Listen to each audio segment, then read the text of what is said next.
Шымкент қаласының білім басқармасына қарасты Құрсай шағын ауданында орналасқан нөмірі 49-шы жалпы орта мектебі білім саласындағы жетістігі мол өнегелі оқу орындарының бірі. Ел мекен жастарына сапалы білім, саналы тәрбие беріп келе жатқан оқу ордасында бүгінде 169 педагог кадр еңбек етсе, мектеп оқушыларының жалпы саны 1600-ге жуықтайды. Ал 60 жылға жуық тарихы бар мектепке 3 жылдан бері Сарыбасов Асылбек Асанұлы басшылық жасап келеді. Жауапты қызметте жаңашылдықта басым бағыт ретінде ұстанған мектеп директорының өзі де қаламыздағы білім саласына қатысты іс-шараларға белсенді қатысып отырады. Айталық, биыл қалалық әдістемелік орталықтың ұйымдастыруымен алғаш рет мектеп басшылары арасында өткен пікірсайыс турнирінде нөмірі 49-шы жалпы орта мектебінің директоры Асылбек Асанұлы жүлделі бірінші орынды иеленген. Сапалы білім жетістікке жетудің жолы екендігін ескерсек, білімі терең, ойы озық ұрпақ тәрбиелейтін мұғалімдер қауымына зор жауапкершілік жүктелетіндігі анық. Ал ең бастысы, мұндағы шәкірттердің өнер және білім бәсекелеріндегі жетістіктері аз емес. Айталық, биыл мектеп оқушылары бірқатар республикалық, қалалық олимпиадалар мен білім бәсекелерінде жетістікке жеткен. Бұдан өзге елбасы медаль республикалық жобасына қатысқан мектеп шәкірттері де жүлделі орындардан көрініп, дарынды шәкірттер мен білікті ұстаздар мектеп абыройын асқақтатып жүр. Білім саласында жетістігі мол білім мекемесін биыл 148 оқушы бітіріп шықса, олардың арасында 10 үздік аттестат иегерлері бар. Осылай деген мектеп директоры Асылбек Сарыбасов алдағы жоспарларымен бөлісіп, білім саласын дамыту бағытындағы жұмыстарға жан-жақты тоқталды. Армысыздар, қадірменді көрермендер, бүгін бізде сұхбатта Шымкент қалалық білім басқармасына қарасты Құрсай шағын ауданындағы өнегелі білім мекемелерінің бірі нөмірі 49-шы жалпы орта мектебінің директоры Сарыбасов Асылбек Асанұлы. Асылбек Асанұлы, мынау кезекті оқу жылын артқа қалдырып отырсыздар. Мынау оқу жылы аяқталып, өз түлектеріңізді жаңа өмірге қадам бастырып шығарып салып жатсыздар. Жалпы биылғы жыл осы 49-шы мектеп үшін қандай жыл болды? Жалпы осы оқу жылында жетістіктеріңіз қалай болды? Осыған өзіңіз бірінші кезекте тоқталып өтсеңіз. Қайырлы күн, құрметті Абай мырза. Мынау биылғы кезекті оқу жылын аяқтағалы отырмыз. 2021-2022 оқу жылы жалпы біздің мектебімізде 2028 оқушымен қыркүйек айында бастап едік. Бірінші 10 сыныптар арасында биылғы жылы 25 мамырда 1600 баламен аяқтап отырмыз. Оның себебі өздеріңіз білесіздер, мынау ағымдағы оқу жылының 4-ші тоқсанында біздің ескі ғимаратымыздан Первый образовательный жауапкершілігі шектеулі серіктестік мектебі ашылып, 427 оқушымыз, 36 педагогымыз ауысу тәртібіне байланысты 4-ші тоқсанда сол ғимаратқа ауысты. Биылғы оқу жылы өздеріңіз білесіздер, былтырғы пандемия жылынан кейін офлайн форматында басталып, өндірістік жоспардың негізінде қыркүйек айында оқу жылы басталып, оқу жылында мынау үлкен жетістікпен, үлкен марапаттармен, оқушыларымыздың байқауларға қатысуларымен аяқтап отырмыз. Атап айтар болсақ, міне биылғы оқу жылында мектебімізде үлкен министрлік тарапынан берілген жобалар басты мақсатқа алынды. Ол оқуға құштар мектеп жобасы біріншісі, және де өзін-өзі басқару мектеп парламенті. Одан кейінгі мынау қалалық мектептер арасында дебаттар, оқушылар арасында, ұстаздар арасында. Төртіншісі мынау театр жобасы мектепте. Әрине, мектеп болған соң біздің баланың бойына тек қана білім емес, тәрбиемен де, сонымен қатар өнермен де сусындату біздің мақсатымыз. Сол себептен мына оқу жылының ішінде біздің оқушыларымыз түрлі жарыстарға, олимпиадаларға, республикалық, халықаралық байқауларға қатысып орын алып жатыр.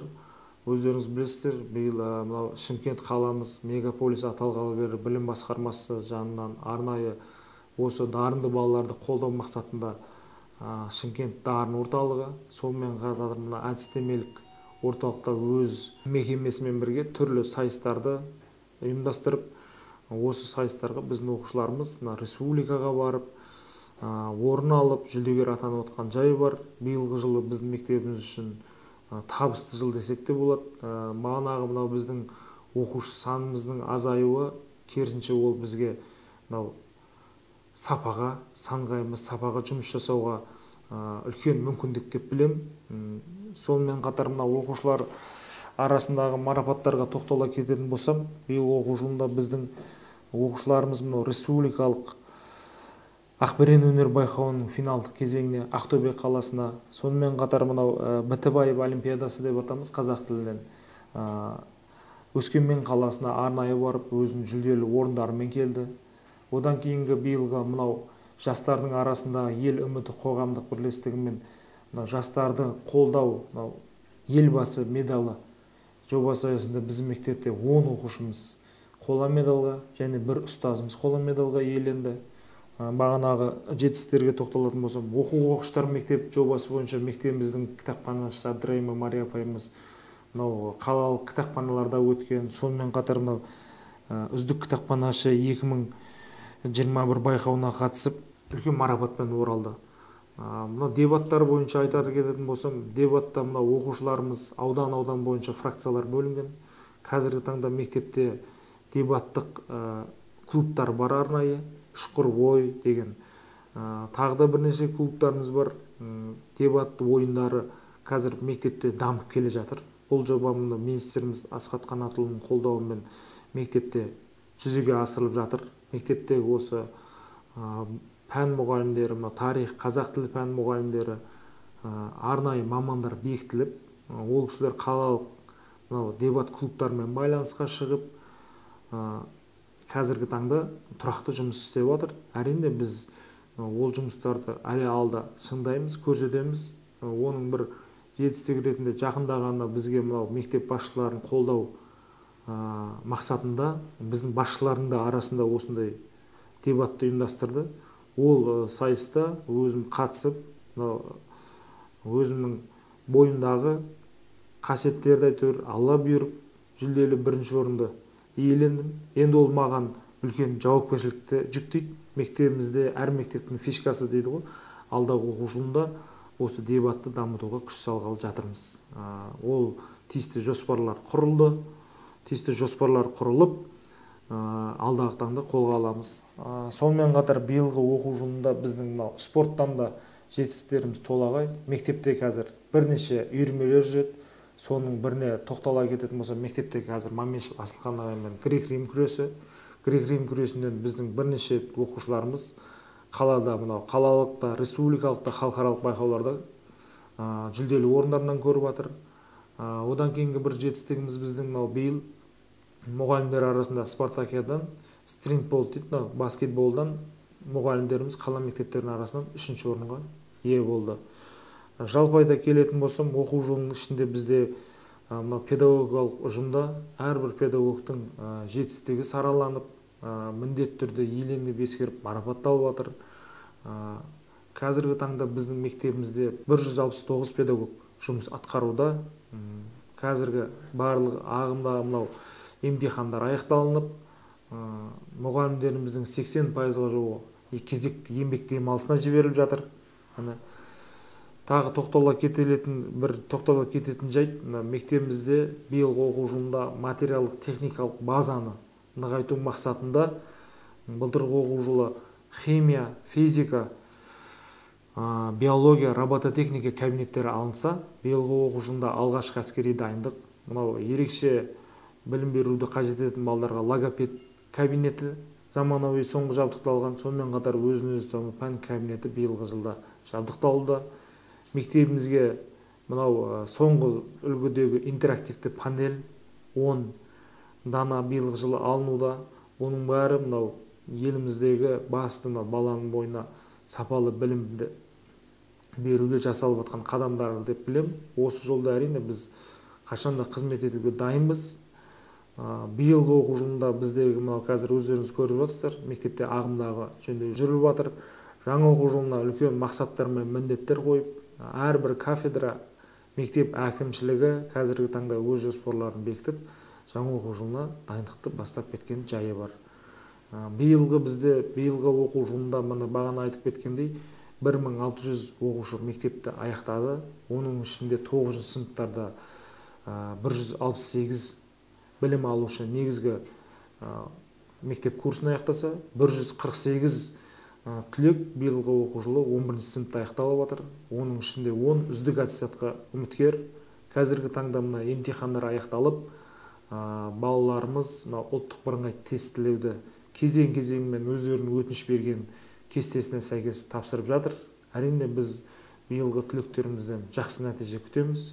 Себебі әрбір мектептің мынау педагогикалық ұжымның нәтижесі осы балалардың түрлі жоғарғы оқу орындарына түскеннен, жақсы биіктерден көрінеді деп ойлаймын. Мына ұстаздың жемісі шәкірттің жеңісі деп жатады ғой халқымыз. Осы сол секілді биылғы түлектерімізге біз сәттілік тілейміз. Міне бүгін ертең біз білім алушыларымызға мына жалпы білім беру курсын аяқтағалы аттестатты салтанатты табыстағалы жатырмыз. Жалпы биылғы оқу жылын осылай жетістіктермен аяқтағалы жатырмыз. Асылбек Асанұлы, енді мынау биылғы жетістіктерге тоқталып өттіңіз, енді жан-жақты бұндай жетістіктерін енді өзіңіз де айтып өттіңіз. Мынау ұстаздардың еңбегі бұл жерде жатыр. Одан кейін мынау басшының да талабы, осындай жұмыстарды үйлестіре білуінің нәтижесі деп айтсақ болады. Осы бағытта енді өзіңіз Шымкент қаласындағы осы мектеп директорларының ішінде жастарының қатарындасыз. Енді осы қызметке кіріскеніңізге де міне 3 жылға жуық уақыт болыпты. Жалпы сіз енді алға қойған мақсаттарыңызды өзіңіздің қанша пайызға орындалдым деп санайсыз? Алда қандай жоспарларыңыз бар?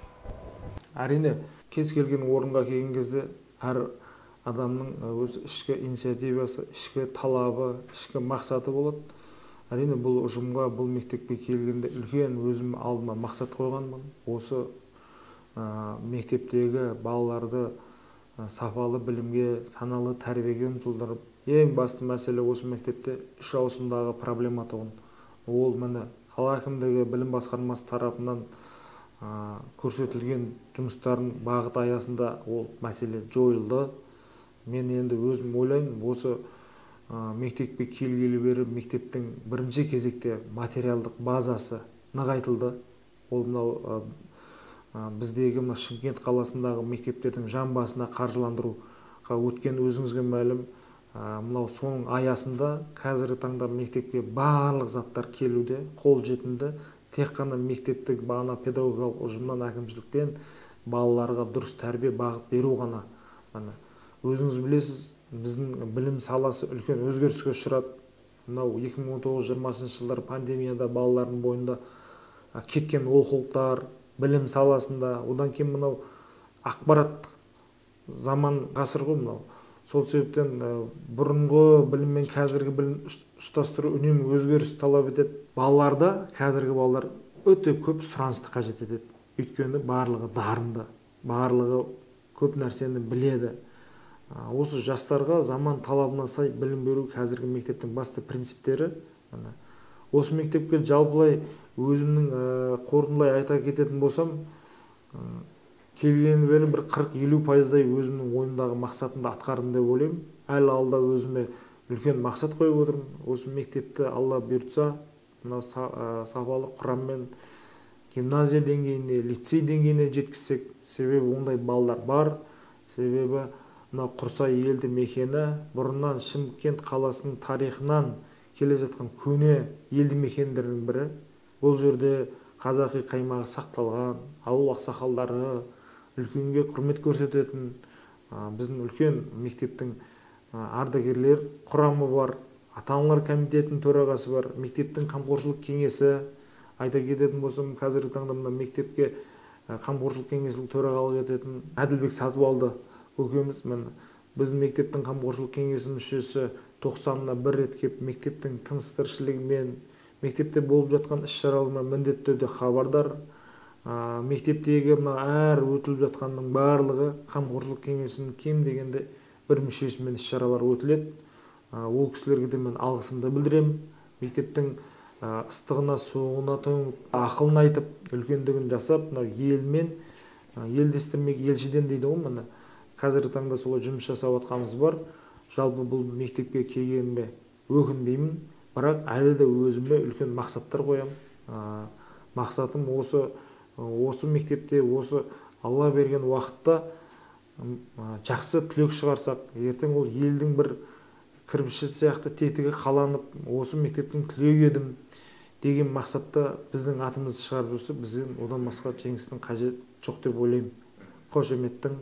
Сонымен қатар бұл жалпы Құрсай елді мекеніндегі мектептің негізі қалағанына алдағы уақытта 2023 жылы 60 жыл толады екен. Зерделей келсем, бұл енді қасиетті қара шаңырақ. Мынау 60 жылдықта осы бір үлкен іс-шара жасап, 60 жылда атқарған жұмыстарымызды көрсетсек деген ниетіміз бар.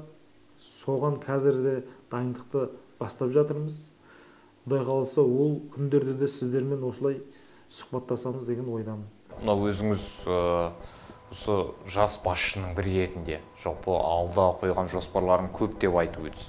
Мынау елімізде соңғы жылдары ротация мәселесі кеңінен қолға алынды. Бұл бір орында, яғни ұзақ отырған мектеп басшыларын орнына ауыстыру тәртібі арқылы бір-бірінің тәжірибе алмасу, сол жаңа жұмға барып өзінің көрсеткішін еселеу деген сияқты бір оң бағытта жүзеге асып жатқан жоба десек болады. Осы енді Шымкент қаласында басталып кетті. Жалпы сіздің пікіріңіз қандай? Енді басшы ретінде, осындай үлкен ұжымның, үлкен мектептің директор ретінде сіздің осыған пікіріңізді білсек, Шымкент қаласында бұл қалай жүріп жатыр деп ойлайсыз бүгінгі таңда? Рахмет. Мынау биылғы 2020 жылдан бастап мынау министріміз арнайы бұйрықпен бекітіп, бірінші мынау республикалық маңызы бар қалалардан мектеп басшыларын, яғни 7 жылдан асқан мектеп басшыларын ротациялауға бұйрық шығарып, қазіргі таңда ол процесс басталып жатыр. Жалпы менің ойым, бұл ротацияға деген ойым мен қолдаймын. Себебі әрбір басшы өзінің біліктілігін, өзінің білімділігін кез келген ортада көрсете білу керек. Қазіргі таңда Шымкент қаласы білім басқармасының басшысы Жанар Арысбекқызы бұл жұмысты бастап, өзіңіз комиссия құрамында болдыңыз. Міне наурыз айында балабақшалардан, сонымен қатар 4-5 мектептен ротацияланды. Ал алдағы уақытта білім басқармалары тарапынан қазір мектеп басшыларының көбісі кезекті еңбек демалысына шығып, осы еңбек демалысы уақытысында осы процесті жүзеге асырғалы отыр. Бұл процеске мен өзім қолдаймын. Себебі біз сияқты жас басшылар бір жерде отырып қалған дұрыс емес деп ойлаймын. Себебі әрбір ұжымның, әрбір педагогикалық ұжымның, әрбір мектептің, әрбір елді мекеннің өзіне сай менталитеті болады. Бірақ талап бір барлығына. Сондықтан бұдан қорқудың қажеті жоқ. Кез келген басшы 4 жылдан асқан соң, немесе 7 жылдан асқан соң еліміздің саясатын қолдау керекпіз. Соңғы кезде мынау мектеп басшыларының арасында түрлі жасырмаймыз, халықтың арасынан әңгімелер көбейіп кетті. Сол себептен менің ойым, бұл ротацияға жақсы. Жастар бір жерде отырғаннан қайта өзінің білімділігін басқа ұжымда да көрсетсін. Сонымен қатар бұл ротация тек қана білім саласы емес, басқа салаларда да қазір жүзеге асып келіп жатыр. Ел басқаруларда да көріп жатсыздар, ауылдарда әкім сайлау болып жатыр. Құдай қаласа 23 жылдан бастап аудан әкімдерін сайлау дейді. Сол сияқты бізде бұл бастаманы қолдаймыз. Құдай қаласа бұйырып жатса, оны да жүзеге асыруға дайынбыз.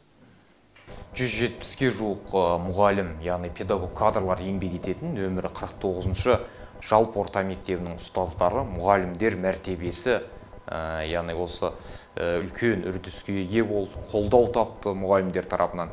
Жалпы қалай қабылдап отыр бүгінгі таңда? Жалпы осы сіздің басшылық етіп отырған мекеменің ұстаздары қағаз бастылықтан арылды ма бүгінгі таңда? Әрине, қазіргі мынау педагогикалық құрамда ең басты мәселе мынау қағаз бастылық деп жатыр. Бірақ та біздің министрлік тарапынан соңғы 3 оқу жылының көлемі болды. Қазіргі таңда мектепте министрліктің бекіткен бұйрығы бар. Сол бұйрыққа сәйкес мұғалімге қажетті өзі 5 құжат бар. Оларға енді тоқтала кететін болсам, ол кез келген педагогтың бірінші кезекте күнтізбелік тақырыптық жоспары және күнделікті сабаққа келу қысқа мерзімді жоспары. Сонымен қатар сынып жетекшілер балалармен жұмыс жасауы. Негізгі қазіргі таңда мұғалімдерден талап етілетін осы құжаттар басты міндет. Ал біздің мектебімізде күнделік кезет журналы жүйеге қалыптасқан. Қазіргі таңда қағаз бастылық мектепте, барлық мектепте көрсетілетін мемлекеттік қызмет болсын, барлығы электрондық жүйеге көшкен. қазіргі таңда педагогтар арасында тек қана өзінің әдістемелік бірлестігінде немесе күнделікті өзінің дидактикалық материалдарында ғана қағазбен жұмыс жасаса, қалғандарының бәрі міне қазір пандемия кезінде мектебіміз толық мына балаларға компьютер берілді, ноутбуктар берілді. Кез келген педагог өзінің кабинетіндегі компьютерге барлық құжаттарын сақтап, бір сөзбен айтқанда, көп қағаздың қажеті жоқ. Ол келесі жылға да ыңғайлы. Күнделік кезет бар мектепте қазір, білімленд, мынау 2 порталмен жүйелі мектеп жұмыс жасап жатыр. Одан кейін бағана өзіңіздің бірінші айтқан мәселелеріңіз бойынша мектептердегі педагогтарды жұмысқа қабылдау мәселесі де білім басқармасы тарапынан HR процесс автоматтандырылған жүйесіне көшірілген. Қазіргі таңда бізде кез келген орынға вакансиялық орындар шықса, біз сол HR процесс сайтына өтінім береміз. Өтінімнің өз қаралатын мерзімі бар. Сол жерде жауапты мамандар арнайы қаладағы конкурсқа қатысатын қатысушыларды іріктеп, біздің бірінші басшылардың алдына жоғары деңгейгі мамандар іріктеп алып келіп, соның ішінен бірінші басшы шешім шығарып маманды алып келеміз. Сол арқылы автоматтандырылған жүйе арқылы педагог жұмысқа қабылданады қазіргі таңда. Жалпы мынау мен педагог мәртебесі туралы заңды қолдаймын. Себебі мынау Мағжан Жұмабаев айтқанда 6 алаштың басы қосылса 4 ұстаз дейді. Соңғы кезде ұстаздар тарапынан да түрлі өсек аяндаймыз, анау дейміз, көбейіп кетті. Әрине бұл педагогтың мәртебесі, елбасымыз Қасым-Жомарт Кемелұлы айтқандай заңмен қорғалу міндетті. Ол жердегі педагогтың абыройына нұқсан келтіретін, сонымен қатар кәсіби шеберлігін қолдау мақсатында қабылданған заң деп білемін. Педагог мәртебесі туралы заң біздің мектебімізде арнайы тақтайшамен белгіленіп, мұғалімдер арасында кемінде 90-ына 1 рет түсіндірме жұмыстары жүргізіліп, осы заңның аясында жұмыс жасап отқанымыз бар. Бұл заңның аясында міне өздеріңіз білесіздер, педагогтардың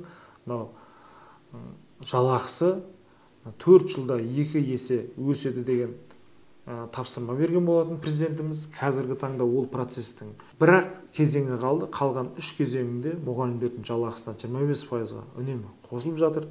Педагог мәртебесі туралы заңда мынау айтылып кеткен мектептердегі тәлімгерлік, магистратура бітірген ұстаздарымызға 10 айлық есептік көрсеткіш, тәлімгерлік жасаған үшін арнайы үстемақы төленуде. Жалпы Асылбек Асанұлы, сіз жоғарыда айтып өттіңіз. Осы мектептің деңгейін лицей мәртебесіне көтеру, мысалы, білім сапасын мұндағы барынша жақсарта түсу басты міндетіміз деп. Енді осы тұрғыда білім сапасын жақсарту бағытында, мысалы, биыл 148 оқушы бітіреді екен. Ұлттық бірыңғай тестілеуден қандай нәтиже күтіп отырсыздар? Әрине, былтырғы оқу жылында біздің 99 түлегіміз ұлттық бірыңғай тестілеуге тапсырылған. Соның 70%-дан астамы ұлттық жоғарғы оқу орындарына грантқа түскен. Ол дегеніміз бізге үлкен жетістік. Биылғы мынау 148 түлегіміздің мәліметтерді ала қарайтын болсақ, қазіргі таңда 50%-дан балдар шығармашылықты таңдап отыр. Қалған 50%-дік балдар техникалық мамандықтарды таңдап отыр. Біз мынау бағана сөздің басында айтып кеткендей, кез келген мектептің біліміндегі нәтижені осы ұлттық бірыңғай тестілеуде көрсетіп жатыр ғой. Осы ұлттық бірыңғай тестілеуден оқушыларымыздан үлкен үміт күтеміз. Құдай қаласа, біздің оқушыларымыздың 70%-дан астамы жоғарғы оқу түлектері атанады деген сенімдеміз. Грант иегері. Өзіңіз қызметте талапшыл басшысыз ба? Жалпы ол талапшыл басшы болмаса нәтиже болмайды. Талап қойылатын жерде талап қоямыз. Ал мынау ұжыммен жұмыс жасаған кезде, әсіресе педагогтармен жұмыс жасаған кезде, мынау басшы болған соң, алдыңа келген соң, әрқашан кішіпейілдік танытып, бірінші кез келген жағдайда сол жағдайға қарай жұмысты ұйымдастырамыз. Үздік оқушыларды ынталандыру мақсатында мынау болашақта қандай үйірмелер ашылады сіздерде, осы үйірме жұмыстарын дамыту? Биылғы оқу жылы 2022 жыл балалар жылы жарияланды. Осы балалар жылында балаларды қолдау мақсатында бізде мынау кешегі мамыр айында бір жылда біздің 1600 оқушымыздан кем дегенде бір 20% оқушыларымыз түрлі жетістіктерге жеткен оқушыларымыз болды. Спорттан, өнерден, білімнен. Сол оқушыларымызды қолдау мақсатында біз арнайы мынау мектепте салтанатты түрде біз ол оқушыларымызды марапаттап форум ұйымдастырдық. Ондағы мақсатымыз сол оқушыларымыздың ата-анасын бірге келіп, осы жерде арнайы мектепте қызыл кілемде дәстүрлі түрде біз мектептің педагогикалық ұжымымен сол оқушымыздың ұстазына міндетті түрде оқушымызға, ата-анамызға біз құрмет көрсеттік. Ондағы мақсатымыз да мектептегі үштік одақтың жұмысын жандандыру.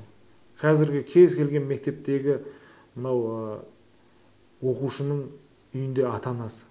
Әрине балада ата-анамен үштік одақта тығыз байланыс болса, екі жақтан бақылау, қолдау болса, бала ол ақпаратқа қалай сызу ұстазбен баланың бойындағы қасиет.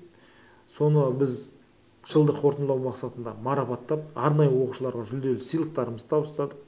Міндетті түрде мынау мектептің қамқоршылық кеңесінің ұйымымен бірге мынау республикаға кеткен оқушыларға, мынау қалада біздің республикада жетістік көрсеткен ұстаздарымызға арнайы марапаттарды табыстау шешім шығардық. Хаттамалық негізінде және де мынау мұғалімдерге әдістемелік бірлестік кафедраларында рейтингтер жасадық. Әрбір жұмыс ашықтықты талап етеді. Қай бірлестіктің қандай жетістігі бар, мектептің қандай жетістігі бар. Осыны біз биыл оқу жылына тұрақты қолға алып, үздік шығармашыл ұстаз, үздік кабинет, үздік сынып жетекші, мектептің ең үздік оқушысы дегендей номинациялармен марапаттадық. Ал бағанағы өзіңіздің айтқан дарынды балаларды біз қолдау мақсатында мектебімізде министрлікке берілген жобаларға белсенді қатыстыру. Дебатқа, ол бағана айтып отқанымыз дебат дегеніміз сөз шеберлігі, сөз саптауы, ойдың жинақтауы деген сияқты осы курстарды біз қолға алып жатырмыз. Сонымен қатар жаңа оқу жылына қазіргі 21 ғасырға керек мамандықтар дейді, мектептегі ақпарат саласында болсын, түрлі курстарды ашуды жоспарлап отырмыз. Робототехника курсы бар бізде. Робототехникаға қатысып күні кеше қалалық биатлоннан 2-ші орын алып келді балаларымыз. Осы дарынды балаларды қолдап, қуаттап біз жақсы нәтижеге жетеміз. Үнемі бұндай балдар біздің назарымызда. Материалдық техникалық база Құрсай шағын ауданы, халқы тығыз, оқушысы көп.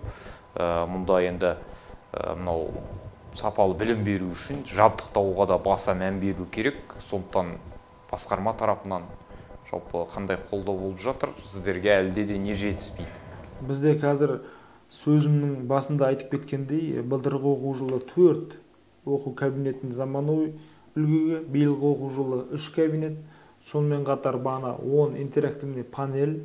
Ал компьютерге келетін болсақ, мектепте материалдық техникалық базадан компьютерден проблема ондай жағдай жоқ, себебі барлығы жеткілікті.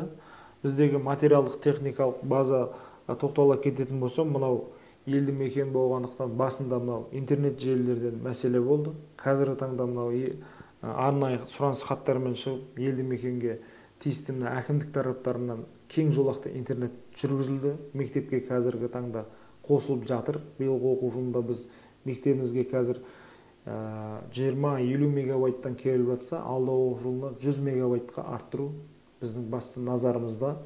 Материалдық техникалық базада пәндік кабинеттерін жаңалау бізде бірінші кезекте мақсатта.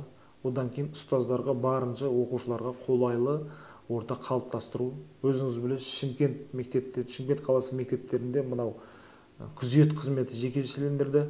Былтырғы оқу жылынан бастап арнайы дабыл түймесі.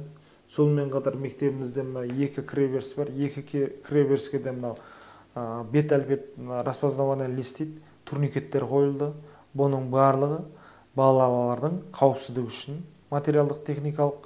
Одан кейінгі биылғы оқу жылында мектебіміздегі әжетханалар, асханалар барлығы талақпасай өз кезегінде ағымдағы жөндеуден өтіп, пән кабинеттері, спорт залымыз қазіргі таңда кезектер ағымдағы жөндеуден өтіп жатыр.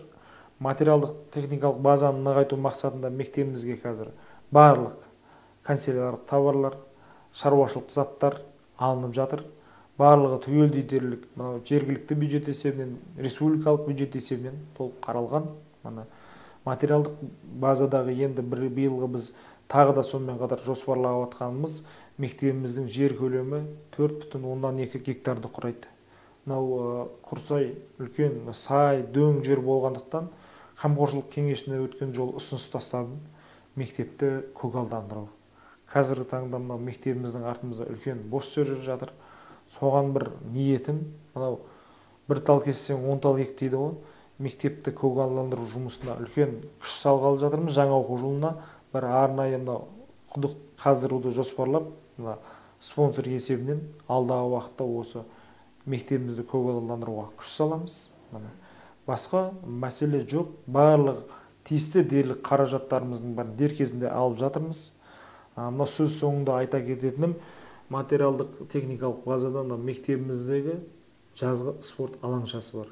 Қазіргі таңда жазғы спорт алаңшасының жағдайы төмен деңгейде, себебі мынау жасалғанына 5 жылдан асты. Биылғы оқу жылына арнайы смета дайындап, келесі оқу жылына біз оны да ағымдағы жөндеуден өткізіп дайындап береміз. Мектебіміз талапқа сай, қазіргі таңда мектебіміз 900 орындық типтік мектеп болып салынады. 2 ауысымда жұмыс жасаймыз. Дәл қазір 1600 оқушы білім алуда. Тегін тамақ беру бастауыш сынып оқушыларына биыл басталды, осы жүзеге асырылды. Осы да бір сіздерде де жалғасын тапқандығы анық. Жұмыстардың жалпы қанша болады осы тегін тамақпен, алдағы жылда жалғасын табатын осындай жағдай бар ма? Өзіңіз білесіз, бізде Шымкент қаласы мәслихатының әкімінің шешімімен 2022 жылы қаңтар айынан бастап барлық жекеменшік мемлекеттік мектептерде 1-4 сыныптар әлеуметтік статусына қаралмай 100% ыстық тамақпен қамтамасыз ету қолға алынған. Биылғы оқу жылында біздің мектебімізде қазіргі таңда мынау 800-ге жуық бала бір мезгіл ыстық тамақпен қамтылған. Ол мемлекеттік қызметке жатады.